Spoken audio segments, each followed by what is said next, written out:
Hello, everyone. Our program is about to begin. Please take your seats and silence your cell phones. We have a full house today, so if there's an open seat next to you, please fill in.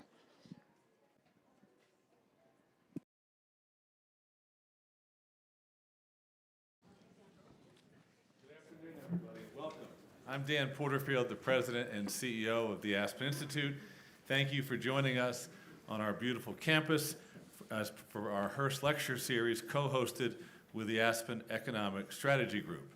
Let me begin by thanking Bob and Zoellick at Hurst for their support of the Institute and their generosity in making this lecture series possible. Thank you to the Hurst. Also, I'd like to thank our trustee, Bob Steele, who co-founded the Aspen Economic Strategy Group along with Jim Crown and made all of this possible. Thanks to Crystal Logan, the Aspen Community Programs team, and to Melissa Kearney and the Aspen Economic Strategy Group team for organizing this event. So it's our pleasure to introduce a great panel. Robert B. Zoellick is the chair of Temasek Americas, an investment arm of Singapore's sovereign fund, and senior counselor at Brunswick Group Geopolitical. Robert is a member of the boards of the Peterson Institute for International Economics, the Wildlife Conservation Society, and the Carnegie Endowment, and chairs the Global Tiger Initiative and was the president of the World Bank Group from 2007 to 2012, and U.S. Trade Representative for the United States from 2001 to 2005. He's joined in dialogue with Lawrence H. Summers, who is the Charles W. Eliot University professor and president emeritus at Harvard University. During the past 4 decades, Larry has served in a series of senior policy positions, including the 71st Secretary of the Treasury for President Clinton, the Director of the National Economic Council for President Obama, and the Chief Economist for the World Bank. Please join me in welcoming our moderator, Melissa Kearney, and the panelists to the stage. Thank you all.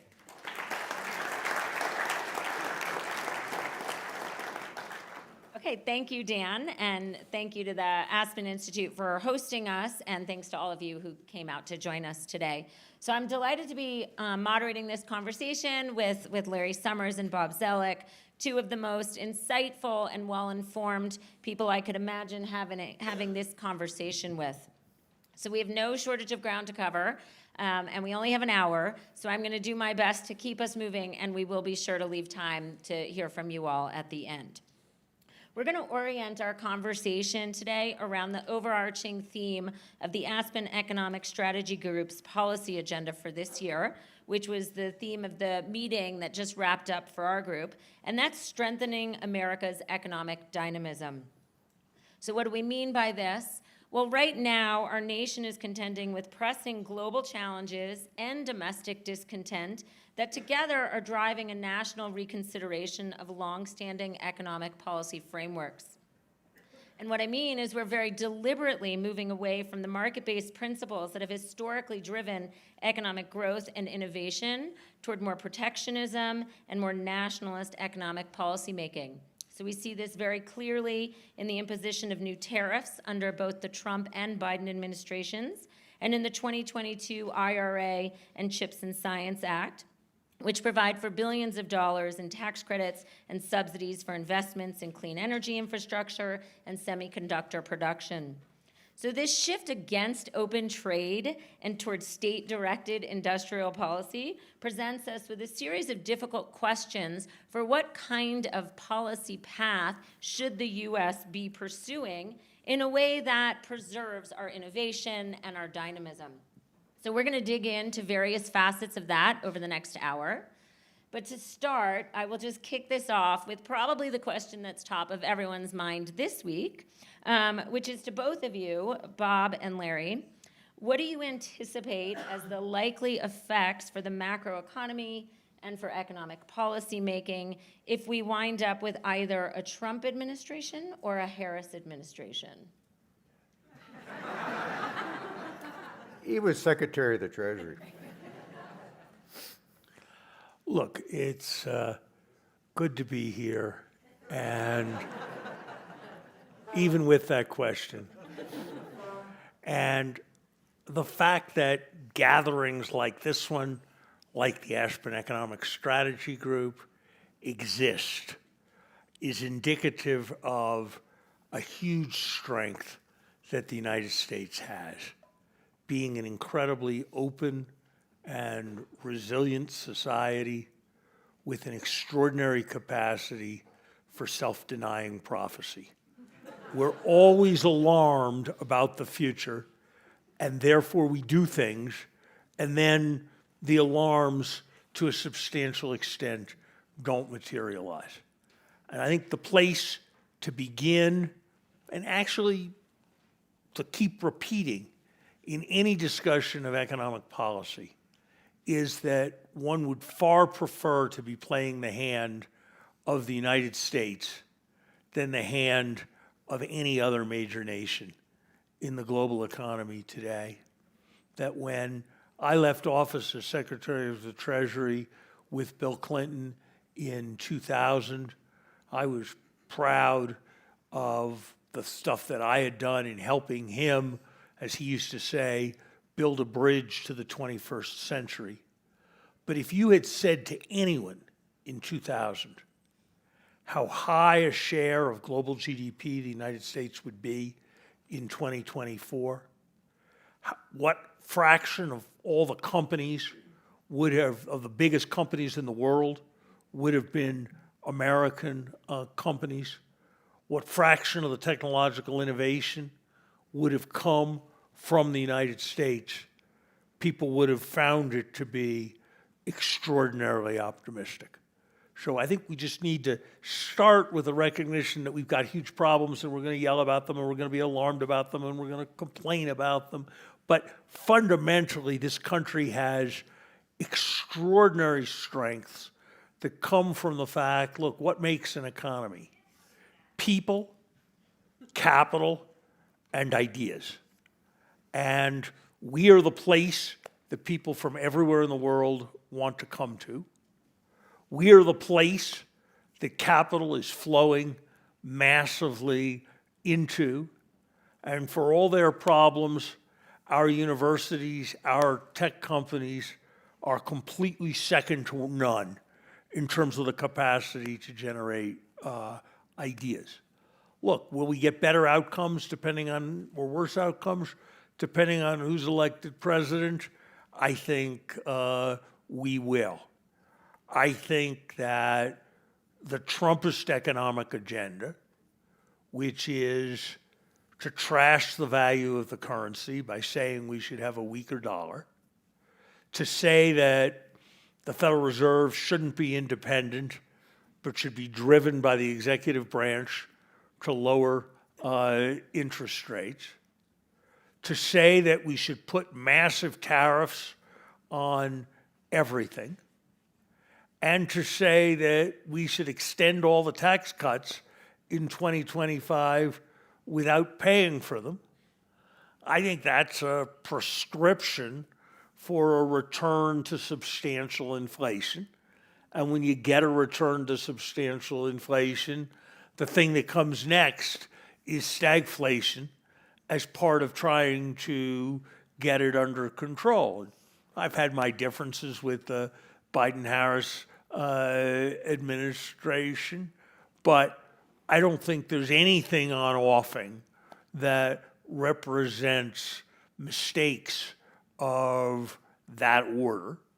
And I think there's an orientation to some very fundamental public investments, whether it's in our children, which the Vice President has spoken a great deal about over our time, whether it's in our alliances with the rest of the world. You know, I'm not known for being very diplomatic or gentle or anything, but even I can figure out that if you want to export a lot of money, you want to export a lot of products to countries that are the future, being in the White House and calling them shithole countries and being quoted that way, that is not a good export promotion strategy. I promise you it is not. And it reveals an orientation towards alliances that is economically dangerous for our country. So I'm broadly optimistic, even with all the problems we have, and I think we'll get better outcomes if the election goes one way than the other. Always a pleasure to be with gentle Larry. First, let me thank Dan, the Aspen Institute, but also Hank Paulson and Erskine Bowles and Tim Geithner, who put all this group together, which is an excellent group, and you for the people that you draw to it. I guess to start at perhaps a slightly more mundane level, I think the pretty good momentum in the economy. Interest rates are coming down, inflation's coming down. I do think there's still some embers of inflation that could smolder and reflate. This goes back to one of Larry's points. However, what I would focus on is beyond the traditional macroeconomic analysis. There are external factors out there that are quite risky and uncertain. This is a world at war. Russia-Ukraine remains a vicious conflict. We saw last night with Israel and the risks of escalation in the Middle East. In the Pacific, the sea lanes are still sort of contested areas. These are sort of unpredictable risks to sort of factor in. One of the discussions we had was sort of whether you call it energy transition, energy addition. As Larry has said on other occasions, we've had energy transitions before, but this is one of the biggest since the Industrial Revolution, and it's not going to go smoothly, and there's security issues, as we saw in the case of Europe. One of the benefits of U.S. growth has benefited from immigration, but if you look at demographics in countries around the world, this is a big, big question mark. AI, which Larry's involved in, is it going to be the next general purpose technology, or will it be a sinkhole for a lot? These are big questions that don't fit within the normal sort of economic patterns. And then if you take sort of Larry's comments about the Trump policy, the tariffs, which roughly we were discussing might be another 1% to 2% inflation, depending on what happens. If you really have deportation as opposed to immigration, if you have an attack on the dollar, these frankly are going to be inflationary and disruptive to markets, and it's a little hard to predict kind of how that will work out, but particularly if the Fed finally starts to lower interest rates, as one would expect that it probably will in September, and then all of a sudden you have an inflationary surge. What does the Fed do? The Fed's basically taken this position that, look, it was a little late, behind the cautions of Larry and others about the inflation. Now it's finally got things managed. Then it surges again, and the president's probably attacking the Fed. So those are tricky environments. On the case of the vice president, I think, frankly, she's more of an unknown on the economic issues. Because from a political side, she shows such strong support from her progressive base. From my perspective, I hope she could move a little bit more towards the center on some issues. In the business community, there's a little more than a little concern about sort of SEC, FTC regulation and sort of the effects of that. The trade policy has been a continuation of Trump, so maybe she can adjust some of that. Those are the question marks. But regardless of either, the other topic that I'll flag for you, and Larry and I both dealt with this, is that our budget deficit as a percentage of GDP is about 7%, with a pretty good growing economy. Our overall national debt is about 99, 100%. The post-war high from World War II was 104. We don't have the resilience and cushions that we had before. So whoever's going to be president with the Congress, those are going to be big issues to deal with. Great. I want to come back to the question of debt, but before I do, I want to pick up on the fact that both of you mentioned tariffs, and there seems to be agreement that whoever wins the presidency, this move away from open trade is likely to continue. You both mentioned the costs of tariffs are going to be inflationary, rising price. I think the clearest logic and evidence also suggests that tariffs aren't going to bring the jobs back that some politicians like to claim it will. So while folks like us will herald open trade, there are real reasons why people are concerned about pursuing open trade. There are real reasons why we're feeling a push towards let's say a retreat from global economic integration. Let's talk about two first. The first is clearly the national security push. the worries about our dependence on China for critical minerals that are needed for essential products, the potential that through trade, China is more likely to acquire sensitive US technology or intellectual property that ultimately will be used to benefit their military capabilities against ours. So let me just ask you, on the national security issue, do either of you see real reasons, national security reasons, why we might need to retreat a bit from global economic integration? And if so, how would we go about it in a way that's least costly from the economic growth or inflation perspective? So I want to say one thing that I think is really very important that I think you left out, Melissa, which is that technology is driving much more global integration. I think this is the year when there are more smartphones on planet Earth than there are adults. That represents, because a lot of people in Hong Kong have too, that represents a huge change in how integrated things are. And so to think of the progress of trade as being the same as the progress of trade agreements is, I think, very much not right. And there's just huge amounts of global integration that proceeds just by business people doing what they do with other people. Look, I first became a policymaker and first became involved in global issues in 1990. That was after the Cold War had ended. This is by far the most dangerous national security moment of the period when I've been involved with public policy issues. If you think about the Russia, China, Iran, North Korea, call it an axis of authoritarianism, call it whatever you will, that represents a security threat of a different order than the United States has faced through most of the post-Cold War period. And obviously, that has to frame policy thinking in every area. I think, this isn't what you asked, but I'm going to say it anyway, I think the most obvious and potentially consequential area of near bipartisan consensus is the fact that our national defense spending relative to our GDP is now on trajectory to fall 20% over the next decade. That cannot be close to appropriate. So yes, economic policy has to be informed by national security insights.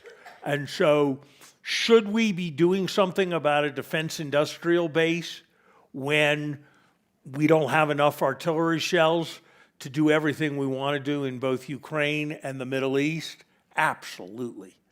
Is there something wrong when we haven't organized ourselves so that China can produce in 4 months as many drones as we've produced ever? Yeah, somebody needs to be paying close attention to that. But does that mean that every idea that every protectionist has, to which they attach the idea national security, is a good one? Absolutely not. Take one area that commands a certain amount of bipartisan assent, tariffs on steel. Here's some things to know. 95% of our steel comes from either ourselves or really insecure places like Canada, Mexico, and Europe. There are 5 times as many Americans employed giving manicures as there are producing steel. There are 100 times as many Americans in industries that use steel as there are as an input as there are in the steel industry. Steel tariffs make us less secure, make us less competitive, make us less efficient, and they make us with more inflation. Now you can look at all the different policies, and some of them are mostly good on national security grounds, and some of them are protectionism that's cloaked in national security, and it's the task of policy to make judgments. Here's my rule of thumb. Anybody who advocates an industrial or trade policy without using the word jobs in their advocacy, I'm inclined to go along with them. And anyone who mostly is talking about all the jobs that they will create, I'm inclined to think is probably making a mistake. The most important thing to understand about the American economy going forward for the next half dozen years is that if you create a new job, it's in all likelihood going to come from somebody who was doing a different job before. And the question is whether that reallocation of employment is a good one or a bad one that makes our economy function better. But the idea that if you just do things that create jobs, you're going to have all these unemployed people sitting just waiting to fill them, and that's how you're going to get the labor, that made sense at the trough of the recession. That does not make sense as a go-forward view today, and that's how I would frame the issue. But I'm going to come back to jobs, but Bob, do you want to weigh in on the national security? Yeah. So as Larry emphasized, he and I have both been in many meetings over the years that people wave the flag of national security, and my main sort of request is for people to probe. So let's look at, he mentioned steel. Remember, President Trump used what's called Section 232, national security, against these dangerous enemies, Canada and Mexico. Okay? President Biden has blocked Nippon Steel from investing in a U.S. steel that would probably improve our productivity and bring sort of additional know-how. And I thought the Japanese were supposed to be an ally of ours, okay? But let's even take it a little further. So the Biden administration has a climate agenda. But why, if we want to expand solar power, are we putting big tariffs on solar panels, okay? I've had very high security clearances. Nobody has yet explained to me, if we go to war, why I need to make sure I have domestic solar panels or windmills, okay? So the problem, I remember once, this goes back to the first Bush administration, somebody coming in with moleskin so that soldiers, when they marched, would have protection for their feet. I mean, people's creativity is endless in this category, okay? So scrutinize it carefully. Second, you see this in export controls. And again, I can understand the logic for some of the high-end technology export controls we have in place. But don't fool yourself, as we even had in our discussion today, may value a few years of advantage against China, but these people aren't stupid. They'll develop their own capacity, and so you have to recognize the trade-off. And by the way, we're subsidizing semiconductor companies that get about 20% of their revenues from China, so are we going to cut off their sales to China? Well, some, yes, no, so these get a little bit sort of complicated.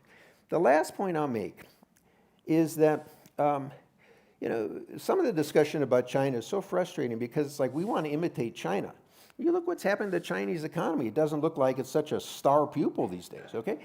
And so our strength has been our openness to ideas, to goods, to capital, to people. It forces us to transform and change.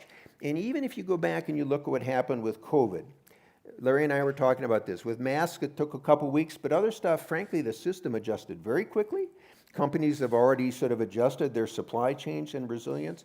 So play to our strengths. Our strengths are our openness as a society, not trying to close ourselves off. And by the way, if we're worried about whether national security or economic competition, we'll do a lot better if we do it with our friends. So don't screw the Japanese on steel. Don't screw the Europeans and Canadians and Mexicans. These are our partners. Okay, so if I think I had to summarize, I think I'm hearing you both say, yes, there are real national security concerns, but let's not overstate it, and let's not be counterproductive about it. So I want to turn now to the domestic discontent with this openness that we celebrate. And to do this, I'm going to loosely quote, with some paraphrasing, from J.D. Vance's recent speech at the Republican National Convention. Okay, he referred to the 1992 passage of NAFTA as a bad trade deal that sent countless good jobs to Mexico. He referred to the ascension of China to the WTO in 2001 as a sweetheart trade deal for China that destroyed even more good American middle-class manufacturing jobs. He went on to say that thanks to these policies that out-of-touch politicians in Washington gave us, our country was flooded with cheap Chinese goods, with cheap foreign labor, and in the decades to come, deadly Chinese fentanyl. And then he mentioned the closing factories and the growing addiction in towns like his. Now, as an economist, I can point to studies that show that we lose jobs to import, but we gain jobs from exports. And I can point to studies that say, actually, a lot of communities benefited, but it doesn't take away from the reality that a lot of Americans were left behind. And I don't think it's hard to understand why some people are really quite angry about this. So what do you say to that discontent? And if the answer isn't tariffs or more domestic production, what do we do? So he doesn't really know what he's talking about.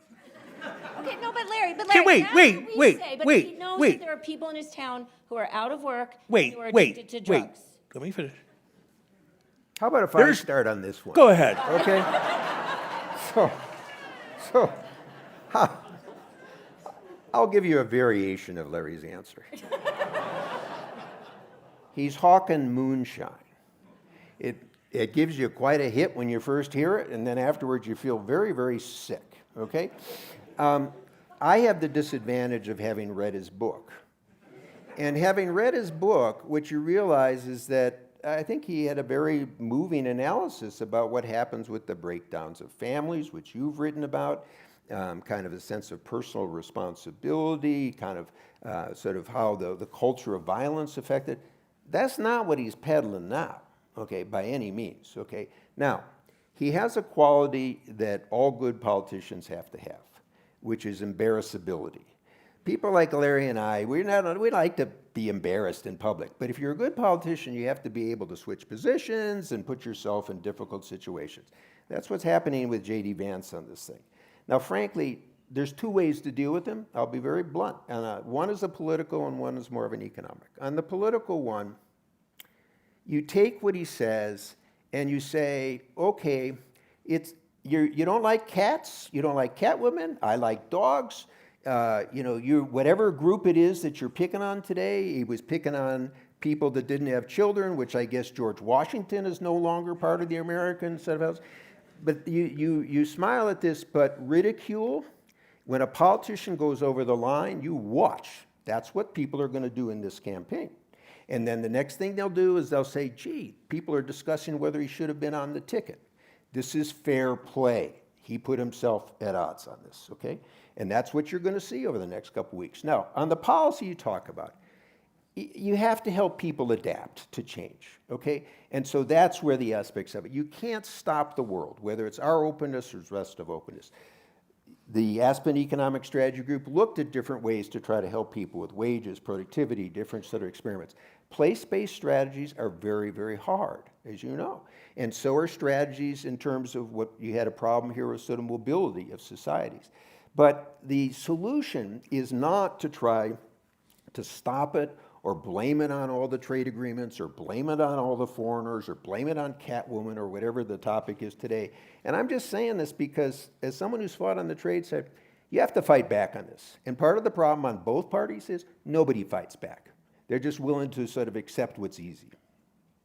I want to insert a couple factual notes here. Well, I had a few. You had many, a couple of additional factual notes. Do you know how many trade barriers that the United States had against China, that were removed in the WTO agreement? None. Zero. The United States, 10 to 12 years before, had given China what was called most favored nation. That meant that any trade break we gave to any other country, we also gave to China, except for some special exceptions like Mexico. But every country in the WTO that got a break from the United States, that break was extended to China before China was in the WTO. So there is not a single Chinese export that was able to come into the United States before the WTO accession, after the WTO accession, that was not able to come in before. On the other hand, we got some important concessions that enabled us to export more to China than we otherwise would have been able to export. We got more ability, not a lot, frankly, but more ability to discuss problematic Chinese trade practices involving dumping and subsidies than we had before. But the idea that this was some wholesale license for China to export to the United States that we didn't have before is just a complete falsehood. What about NAFTA? For every bit of trade barrier that the United States reduced with respect to Mexico, we reduced 5 times as many trade barriers that Mexico had imposed against the United States.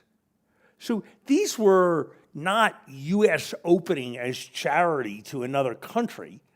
We were getting much more in terms of export promotion than anything we were giving up in terms of import permission.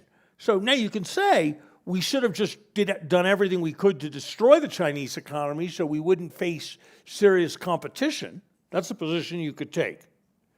But you kind of have to think about the long-term consequences in terms of the resentment that strategy engenders and what kind of world you're going to create. But this idea that this was some kind of unilateral economic disarmament that let other people sell stuff to us is just wrong. Larry, that is all true in the aggregate, but It's true in the specific. Okay, no, but- There's not a single trade barrier that let a single product from China into the United States different than the because of the WTO. which is there are certainly towns in this country that are now, posting a lot of Trump flags because in their town, their main factory closed. And the guys who used to graduate from high school and go get well-paying jobs no longer see that as an opportunity. And poverty Absolutely. bounds, and people are on fentanyl. But not one whit of that has anything to do with the fact that China joined the WTO. Not one hint of it is related to the fact that China joined the WTO. Is it a serious problem? Yes. Should we be investing much more in the country's heartland? Absolutely yes. Is it outrageous the way money flows to certain schools and public schools in the kind of areas where your kids and my kids go and not to West Virginia? Yes, it absolutely is. Have we done too little as a country to support the transition of employment, the construction of infrastructure in those areas? Yes, we have done too little. But identifying something as a problem that is in fact causally unrelated to the problem is, I would submit, a strategy for perpetuating the problem, because if you do what is desired, you haven't made any contribution at all to solving the problem. Great. Okay, I have a question for the organizers. Do you want me to ask questions when this gets to 10, or is it going to go to 0 and then you're going to give me 10? Okay, good. Then I have a couple more questions for you. Okay, I want to get back to the debt situation, and I'll link it to what you just said. We need money to do all these things, to invest in schools, to invest in communities. We keep spending the kind of spending we're doing on interest payments on the debt, and it crowds out our fiscal capacity to do all that. So I think I heard you both say that yes, the US debt is clearly an issue, an unsustainable issue that whoever becomes president needs to address. So I'd like to hear from you both. What do you worry most about when it comes to the US debt situation? And what would you recommend to either candidate as what they should do about it? You want me to start? Yeah.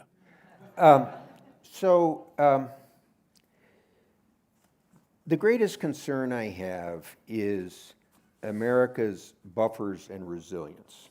Remember, I started out with uncertainties about war and climate, a whole series of issues. America's always had an inner strength, which is when bad stuff happens that you don't expect, we've had the ability to respond, including in terms of resources. We're pushing towards that line.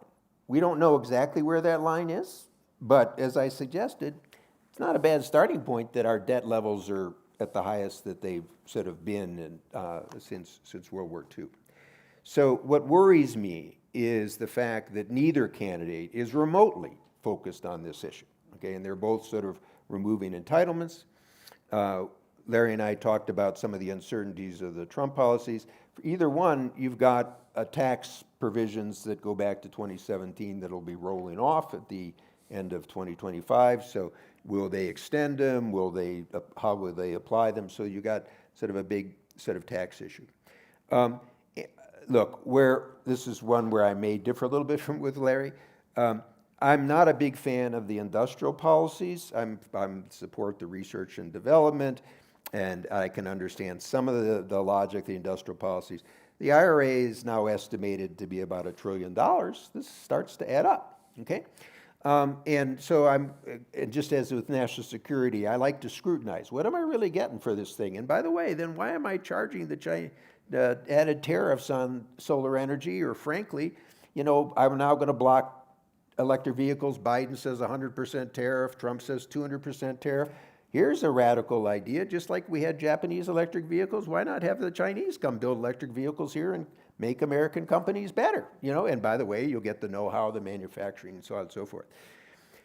But that's not the current thought. So the reality is, and this was a subject, as we had some discussion, this probably won't change until there's some sense of crisis, which is not encouraging, but that's the way the system works. And one of the ideas that I thought was interesting came out of discussion, including from some people who had senior political experience, plus people like Erskine Bowles with the Bowles-Simpson Commission, is whether later this year, when you have extended resolutions or debt limits, you might try the idea of a commission again, but this time, unlike the Bowles-Simpson, require a vote to come back to the process to try to discipline it. And because you got the revenue issues, you got the defense issues, and you got the overall debt, can you sort of turn this down? That's not on the agenda today, but it should be. Larry? Look, I think it's a risk to being the world's greatest power when you're the world's greatest debtor.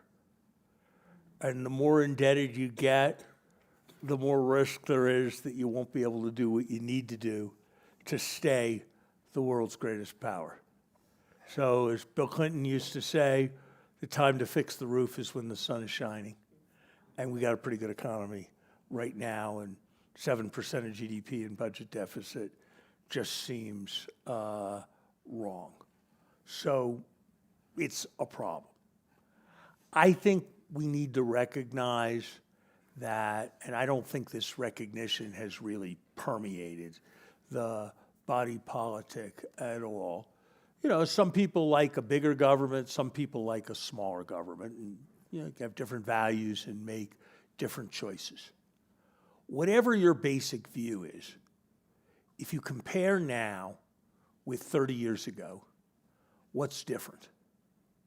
There are vastly more old people relative to the population, and half the government budget goes to taking care of old people. The kind of stuff the government buys has gone way up in price.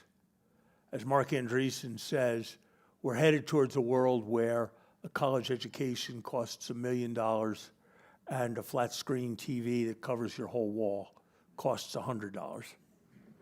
That's a world where the price of government is going way up. We're headed towards we have a world where there's more inequality and more risk and uncertainty, and the government needs to ensure and buffer that, like your communities that you're describing. And we're headed into a more dangerous world where the military spending of Russia, China, and Iran are rising rapidly. And so whatever you thought the right size of government should have been 20 years ago relative to the economy, you have to think it should be significantly more. And that means we are going to need more tax revenues. And you can get that by closing various tax expenditures. You can get that by increasing the contributions that people have to make for their Medicare and their Social Security, because they're going to live longer and get them for longer, and there's going to be more things that Medicare can do for them because of the progress of healthcare, raise those contributions. You can get it by raising our tax rates, but it's not something that I could say if I was running for office or if anybody thought I was speaking for anybody who was running for office. But the truth is that we are going to need meaningful increases in revenues in the years ahead, and it can't all come from the top tenth of 1%. And maybe the best way to do that will be with some kind of commission device. Maybe it'll be something else, but you got to do something. And yeah, you can say we should curb entitlements, but if you max out on your Social Security benefit, it's going to be $43,000. So I just can't get myself excited about people sitting in places like this talking about how we really need to grit our teeth and tighten our belts and cut benefits of people who are making $43,000 a year. Wait, can we get excited about not sending $43,000 to people in this room? No offense. Because I could take that money and give it to some poor kid. No, we can't, Melissa, or at least I wouldn't, and I'll tell you why. If you stopped Social Security benefits for everybody with an income of $200,000 a year, above $200,000 a year, you'd take about 1% out of the Social Security program. It would be a tiny thing, and at least my view, and you could argue with this, I wouldn't fight you hard on it, but for the same reasons that I think if Bill Gates wanted to send his kids to public school, it's okay, and I wouldn't make him pay tuition to send his kids to public school, because I'd like the idea of having some programs that are universal. I think having Social Security as a universal program is actually a good idea. So could we adjust over time the retirement age? Sure.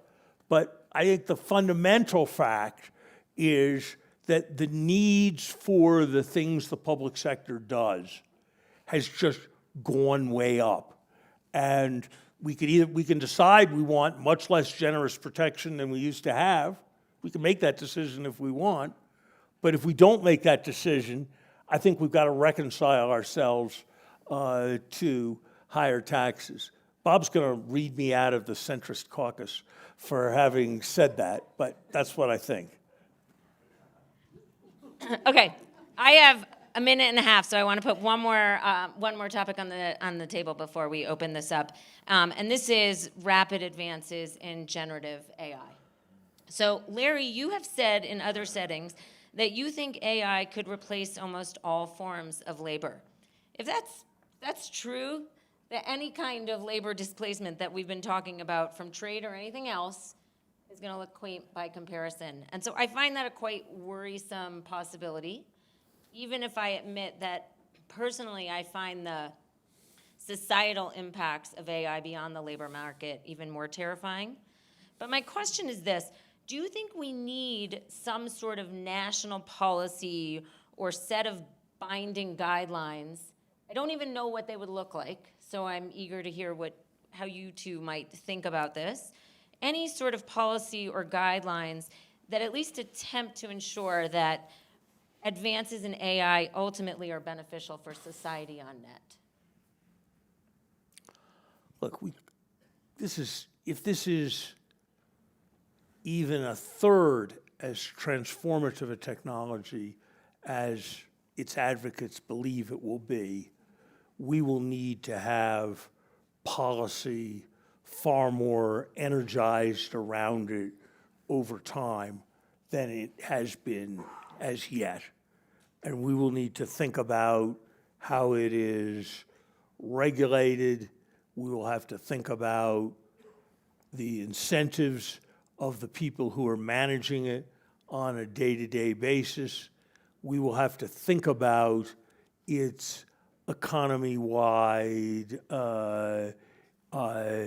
impacts, and those deliberations are in their infancy, and they need to greatly accelerate, because I think this technology could move really quite rapidly in the years ahead. We have visibility without a new scientific breakthrough. There is visibility to very substantial improvements in what these models can do. I think it's tempting to say that we should just slow it all down so we have time to think about it. But I think that's quite a dangerous approach. It's a dangerous approach because if we slow it down, the Chinese won't. And we don't want them to be the leaders and the standard definers. And I think it's dangerous because ultimately the solutions to controlling AI and to managing AI and to, for example, preventing AI-generated cyber attacks are going to involve AI. And that if you slow it down, you may not slow the bad guys. And so I think you have to be very, very careful. So I don't pretend to know what the right answers are. I think there's at least an even chance that when history books are written about the years 2019 to 2029, that the Russia-Ukraine war and COVID will not be, neither of them will be the top story, but the way in which those were the years when AI greatly accelerated and set off a set of cascading changes will be the top story. Just one last thought to leave you with, and I'm not sure about this, and nobody can be sure about this, but the wheel was pretty important. But when you had a wheel, you didn't get more and better wheels because you had the first wheel. Electricity was pretty important, but because you had electricity didn't mean you got more and better electricity. It's a feature of AI that sufficiently good AI helps you develop better and better AI. And that's a kind of flywheel that can lead to quite profound transformation. Can I, briefly, just to show the coherence of the Aspen ecosystem, I was here a week ago with the Aspen Strategy Group discussing the security issues of AI. And I'll leave you 4 thoughts. One, it's important while discussing the downsides as Larry hinted, not to fail to recognize the tremendous upsides. So this is a general purpose technology like computers, like electricity. The history of those advances is you have the advance and then it takes 30, 40, 50 years to actually change organizations and institutions that capture it. As we discussed today, the question is, can this one not only with the fundamental models, but the applications maybe be 5 or 10 years instead of going forward? This is a huge potential, okay? And it'll be different. You know, we can see applications today versus the future. Second, there are real safety issues here, whether it's biosecurity. I mean, gee, we just saw CrowdStrike, which is supposed to be protecting us all from everything sort of basically screwing it up, right? So how about when that opens up the system? But even sort of secondary issues like you're going to need data centers and different energy, and those become vulnerable. People are building those in the Middle East. Guess what? That's not the safest place in the world, you know, so what will be the effects of those? The third, and Larry and I are discussing this because we've had some experience with these governance issues. This is a particularly complicated one because unlike other innovations in American technology that often had a seed of the government, this one is private sector driven. It's very private sector driven. And so the question is, can the government find standards, incentives, sort of tests, guidelines? You see this with some of the safety institutes in Britain and so on and so forth. And so the fourth point would be, the starting point, frankly, from the government is, we ought to be doing a threat assessment. This is like it's basic in security. You do a threat assessment of the worst actors. What could they do?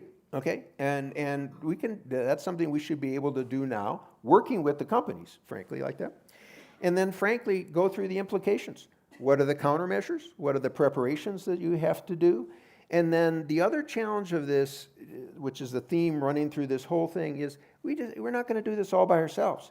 There's the problems of obviously the China, but you also have your partners around the world. And there are some semi-models. I was involved with the IPCC formation early with climate sort of change and how that sort of created a bed of sort of analytical sort of findings that sort of got continually updated. There are lessons we can learn from the international governance system. But the bottom line is, since we started out with a little bit of a dour note, is that this is a huge potential. Huge. Great. Okay, thank you both. So there is somebody with, 2 people with microphones. Please don't talk until you have one. Yep, right there. So I just want to ask, so let's say in the late Can you give your name? Oh, Stephen Swire. In the late 1800s, horses drove the economy. I'm sure you know the statistics. And then we had internal combustion engines and electricity that propelled so many new devices. Is this really how much more transformative do you think this will be than the transformation that took place in that era? Let me start on the energy side, and then he can hit the AI side, because you may not have intended this, but one of the interesting things about this energy transition is we've had them in the past, as you were suggesting. Sort of, we had water and wind and wood and coal and then oil and gas, and in fact, coal hit its peak, I think, in 1961 or the 60s, but 2 or 3 years ago was at 3 times higher. And the lesson about that is all these were additive. And we're now in a world where we're trying to substitute for the old sources. This is going to be an enormous challenge, okay? And then you add on the energy needs of AI and so on and so forth. Just look at what happened to energy security in Europe with Russia, Ukraine. And so, again, these are issues that can be dealt with. I'm not trying to say they're impossible. But my point, going back to my early one, we're living at a juncture in time here where you've got some huge, huge shifts. And this energy transition, in my view, is one of them. I'll let you do the AI. Look, nobody knows. The general lesson is that things take longer to happen than you think they will, and then they happen faster than you thought they could. And that's my guess here. The history of human economic growth is roughly the following. There was none until ancient Athens. From ancient Athens to the Renaissance, it was a few hundredths of a % per year. so a few percent per century. From the Renaissance to the beginning of the Industrial Revolution, it was a few tenths of a percent per year, so 30 or 40%, perhaps a decade. Then it became 20 or 2 or 3% a year, and that's why it was called the Industrial Revolution. And it's possible we're going to see another acceleration. It's possible we're going to start to see 15 years of a century of scientific progress in 15-year periods. And if that happens, it's going to be completely extraordinary and is going to be as transforming, at least, as what happened at the end of the 19th century. And it's pretty clear, I think, that things now diffuse more rapidly than they used to diffuse. So however long it took electricity, it's going to take artificial intelligence a much shorter time to diffuse. So this is potentially very, very big, but that doesn't mean, if there's any other lesson, it is that these things don't happen in straight lines. They happen in wavy ascents with euphorias and crashes, and I'm sure that'll be there in the path with respect to AI. Okay, let's take another question in the back right there. Thanks for being here. Some of us know people. Name. Oh, Joni Liebeck, local Boston. Some of us know people voting for Trump because of the tax breaks. If Kamala wants to have more middle-class people move more moderately and families have kids and piano and tutor and camp, what would you raise, and you have the deficit, which you talked about, what would you suggest that she raise the 400,000 limit before the taxes go up so she doesn't lose some of the middle class? Very respectfully. It's kind of an Aspen idea that 400,000 is the middle class. If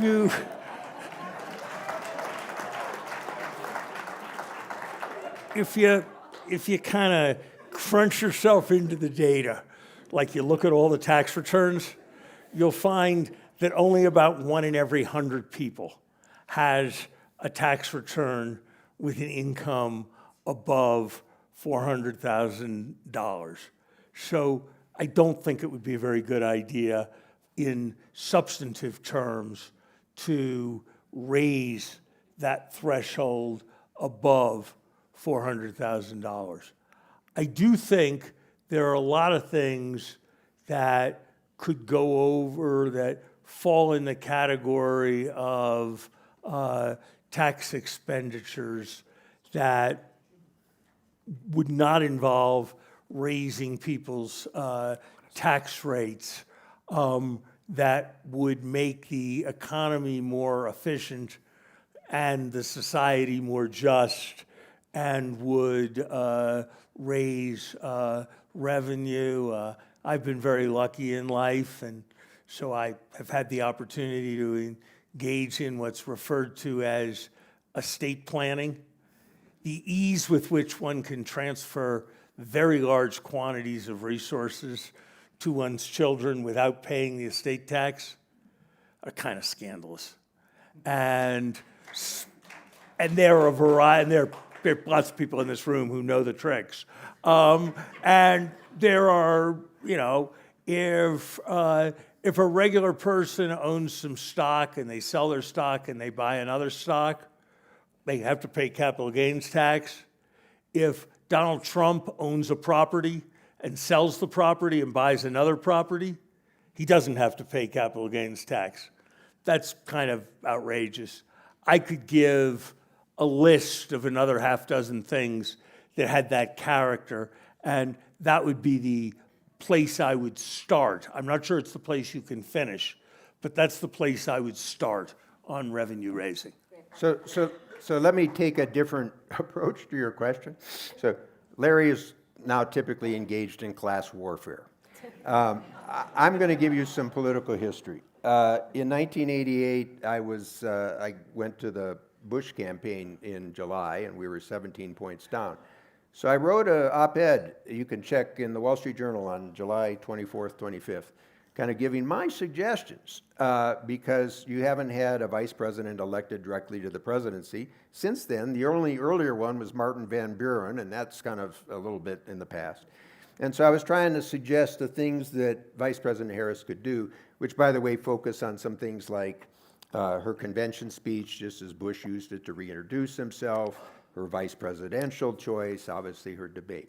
But coming to your sort of specific point, based on some political campaign experience, I don't think it would be wise for her to sort of get into the details of that topic. However, because this is where I'm still an idealist after all these years, is that because she has such a strong progressive base, part of the argument of my piece was I identified 7 areas where she could kind of just nudge towards the center a little bit on some topics, and I think still retain her base and broaden it.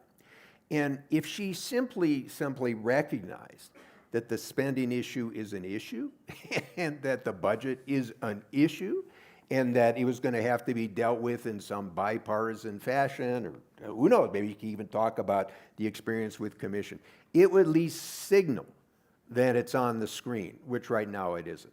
Great. Okay, we have time for one more. Yes, right here, sir. I'd like to ask all three of you about... Name. My name is Michael Friedman. I'm a visiting physicist. I'm the enforcer here, as you can see. Thank you. I wanted to ask about China. I'm personally not convinced that there's a natural long-term partnership between Russia and China. And it seems to me there's a very important potential partnership like perhaps we had in the 90s when trade was more mutually beneficial between the United States and China. I wonder if there's some way to return to that, separate Russia from China and seek some kind of, I think economists call it a Pareto equilibrium, or some joint optimization of our economic strategies rather than viewing them as an enemy. I really think the world goes downhill if we accept the idea that China is our enemy. Thank you. So let me start with this one. Okay. Look, I'm in your school, but I have to let you know we are a very small minority. Okay. But let me build on your, and in the Washington environment, the one bipartisan agreement is sort of confrontation with China. I think it's a mistake, but I think you have to be realistic about it. Okay, so let me give you, to build on your example. I've made the point to the Chinese. I said, look, leave aside the US. Let's think about China's interests, okay? You don't believe in separating territories, i.e. Taiwan, so why are you supporting dismemberment of Ukraine, okay? Second, you don't like US alliances. I do. You've just made them stronger, okay? How does that help you? Third, you got some problems in your economy. You really don't want to add to the complexities with resource prices and others, and that's what you're doing. And fourth, and most important, you've really turned the Europeans against you, which was really a dumb thing to do, okay? Now, the reality is Xi and Putin have a relationship, a partnership as authoritarians. That's not going to change overnight, okay? And we have to be realistic about that. But Larry, if you noticed, he was talking about sort of an axis of authoritarian. I think it's there for North Korea. I think it's there for Iran. I think it's there for Russia. I think China's kind of in between. They lean towards this, in part because, frankly, we're sending signals of total confrontation. Okay? But having said that, I also know Xi Jinping. I've known him for a number of years. I think this is part of who he is and what he is and so on and so forth.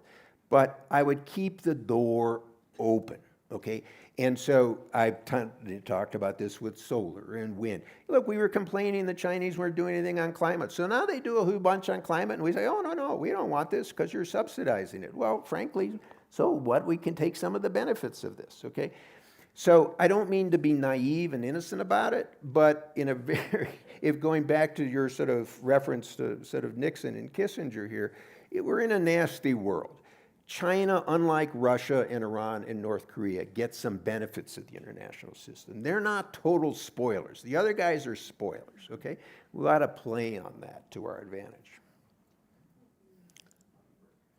You're right in your instincts, and it's diplomacy 101 to unite your friends and divide your adversaries, and to try to be on the long side, not the short side of triangles.